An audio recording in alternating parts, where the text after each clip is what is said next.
नमस्कार। आज की इस खास बातचीत में आपका स्वागत है। हम आज बात करने वाले हैं डिजिटल मार्केटिंग पर। हमारे पास कुछ दिलचस्प लेख और नोट्स हैं जो इसे अलग-अलग तरीकों से समझाते हैं। कोशिश रहेगी कि हम समझें कि ये डिजिटल मार्केटिंग आखिर है क्या और आज ये इतनी ज़रूरी क्यों हो गई है।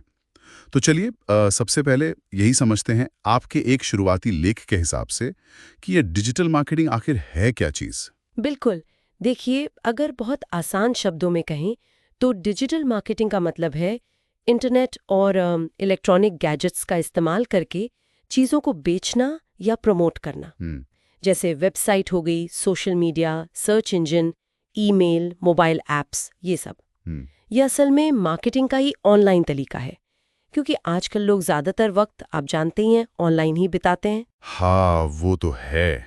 और आपने जो नोट्स भेजे थे, उनमें कई तरह की डिजिटल मार्केटिंग का जिक्र था, जैसे SEO, social media marketing, content marketing, email marketing भी, और वो पेपर क्लिक वाला पीपीसी एडवर्टाइजिंग, और हाँ, इन्फ्लुएंसर मार्केटिंग भी।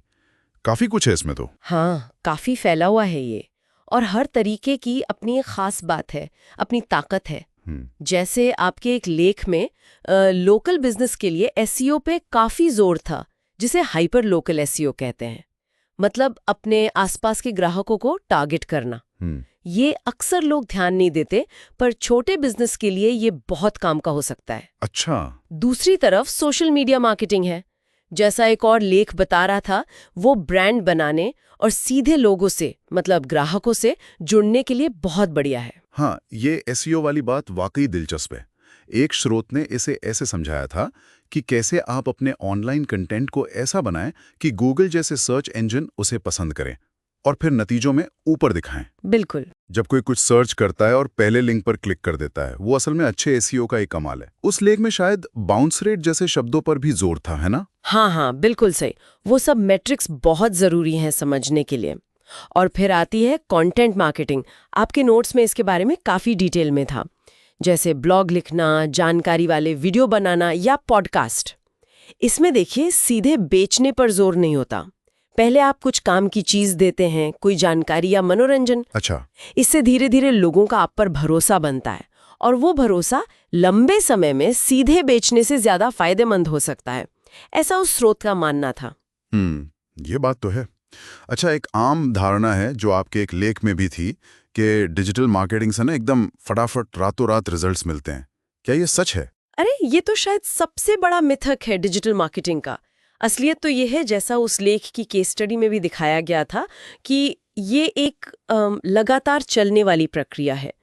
इसमें आपको लगातार प्रयोग करने होते हैं, नतीजों को देखना होता है, उनसे सीखना होता है, और फिर अपनी रणनीति को बेहतर बनाना होता है। मतलब तुरंत कुछ नहीं होता? बिल्कुल नहीं। तुरंत सफलता की उम्मीद रखना सही नहीं है। इसमें लगातार लगे रहना और सही दिशा में कोशिश करना जरूरी है। और हाँ, एक और जरूरी बात, डेटा। आपके लगभग सभी स्रोतों ने कहा कि डिजिटल मार्केटिंग पूरी तरह डेटा पर आधारित है। आप लगभग हर चीज को ट्रैक कर सकते हैं ना? कितनों ने देखा, कितनों ने क्लिक किया, कौन वेबसाइट पर कितनी देर रुका, सब कुछ। हाँ, यही तो इसकी सबसे बड़ी खूबी है। ये पूरी तरह मापने योग्य है। आप सोचिए, पुराने तरीके जैसे अखबार में विज्ञापन या होर्डिंग, उसमें यह जानना कितना मुश्किल था कि असल में कितने लोगों ने उसे देखकर कुछ खरीदा। हाँ, सही कहा। लेकिन डिजिटल में, जैसा एक रिपोर्ट में आंकड़े भी थे, आपको लगभग तुरंत पता चल जाता है कि कौन सी कोशिश काम कर रही है और कहाँ बदलाव की जरूरत है। तो अगर आज के ज़माने के हिसाब से देखें, जैसे एक स्रोत इंडस्ट्री ट्रेंड्स के बारे में बता रहा था, तो ये डिजिटल मार्केटिंग कितनी ज़रूरी है, खासकर करियर के तौर पे? ओह, बहुत ज्यादा। आप देखिए, आज शायद ही कोई कंपनी होगी जिसे अपनी ऑनलाइन मौजूदगी बनाने और सही ग्राहकों तक पहुंचने के लिए डिजिटल मार्केटर्स की जरूरत ना हो। आपकी एक नोट में भी ये बात थी कि जिन्हें क्रिएटिव सोचना पसंद है, आंकड़ों से खेलना अच्छा लगता है और नई चीज़ें सीखते रहना पसंद है, उनके लिए एक बहुत ही बढ़िया फील्ड है। और सीखने के लिए साधन भी है। हाँ, और अच्छी बात यह है, जैसा उस नोट में भी इशारा था, कि ऑनलाइन बहुत सारे मुफ्त या काफ़ी किफ़ायती कोर्स और साधन मौजूद हैं। कोई भी शुरुआत कर सकता है। तो कुल मिला के आपके दिए गए स्रोतों से जो बात समझ आ रही है, वो ये है कि डिजिटल मार्केटिंग आज के समय में एक बहुत ज़रूरी स्किल है। चाहे अपना बिजनेस बढ़ाना हो या फिर इसमें करियर बनाना हो, ये ऑनलाइन दुनिया का असरदार और सबसे ज़रूरी मापने योग्य इस्तेमाल है। हाँ, बिल्कुल। और इन सब बातों को देखते हुए एक दिलचस्प सवाल दिमाग में आता है। जैसे एक लेख में AI यानी आर्टिफिशियल इंटेलिजेंस वाली मार्केटिंग का जिक्र था। तकनीक तो लगातार बदल रही है ना। हाँ, तेजी से। तो सोचने वाली बात यह है कि आज हम जो डिजिटल मार्केटिंग की तकनीकें सीख रहे हैं, उनमें से कौन सी अगले 5 सालों में शायद उतनी काम की ना रहें या पूरी तरह बदल जाएं? इस पर सोचना शायद भविष्य के लिए तैयारी करने जैसा होगा। वाह, ये तो वाकई एक सोचने वाली बात है। चलिए, आज की इस बातचीत में इतना ही रखते हैं।